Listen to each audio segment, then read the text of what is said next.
everybody, Ellen here. Today I come to you guys with my November book haul, and honestly it's not too bad, and like two of them is not actually going to add to my TBR because, well, one is a pastry book and one is just another copy of a book I read 13 times, but whatever. So we have 5 books to talk about, and the first one is Despair Cuts Through Water by Simon Gimena, and this is an adult fantasy and it costs as one as well, because this is really chunky, but it cost like a fortune and it was really hard to get a hold of where it didn't cost more than a fortune. I got it for a fortune, but there were other places where it cost a fortune times 2. Anyways, besides the price, it's also a very pretty book. So basically, people are suffering under the centuries-long rule of the Moon Throne. The royal family, the despotic, the emperor and his monstrous sons, the 3 terrors, hold the countryside in their choking grip. They bleed the land and oppress the citizens with the frightful powers they inherited from the god locked under their palace. But that god cannot be contained forever. With the aid of John, a guard broken by his guilt-stricken past, and Kima, an outcast fighting for his future, the god escapes from a royal captivity and flees from her own children, the triplet terrors who would drag her back to her own holy prison. And so it is that she embarks with her young companions on a 5-day pilgrimage in search of freedom and a way to end the Moon Throne forever. The journey ahead will be more dangerous than any of them could have imagined.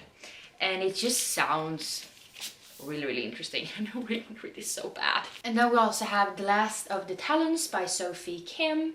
So we meet 18-year-old Shin Lina, and she is the Reaper of Sampo and is forced to become a living, breathing weapon for the kingdom's most feared crime lord. And all that keeps her from turning on her master is the life of her beloved little sister hanging in the balance. But the order to steal a priceless tapestry from Dukabi temple incites not only the wrath of a legendary mortal, but the beginning of an unwinnable game. Suddenly, Lina finds herself in the dreamlike realm of the Dukabi, her fate in the hands of its cruel and captivating emperor. But she can win her life if she kills him first. Now a terrible game of life and death has begun, and even Lina's swift, precise blade is no match for the magnetic Haniol Rue. Lina will have to use every weapon in her arsenal if she wants to outplay the cunning king and save her sister. All before the final grain of sand leaks out of the hourglass, because one way or another she'll take Rue's heart, even if it means giving up her own. Sounds so dramatic, and I'm so here for it. And then we have My Imaginary Mary by Cynthia Han, Brody Ashton and Jodie Meadows. This is actually a new series by the Lady Janies. I have read, and I do own, the first 4 books in the Lady Janies series that basically follow different famous historical Janes, like Jane of Scots, Jane Eyre, and stuff like that. And in this series we're supposed to follow different famous Marys, and in this particular book it's Mary Shelley. So basically I've done a sort of magical interpretation of Mary Shelley and, you know, her creating Frankenstein's monster.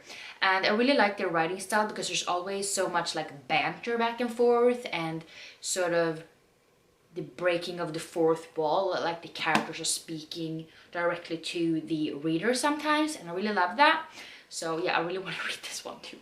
But that's what I say about every book, so I don't know how telling that is. Then the second to last book is the picture book, and this is 10 Little Dinosaurs by Mike Brownlow and Simon Rickardy. And this is basically sort of a rhyming novel because it starts 10 little dinosaurs hatching from their eggs, blinking in the sunshine, stretching out their legs. Look, our mom is sleeping, let's go and explore. 10 little dinosaurs all say roar.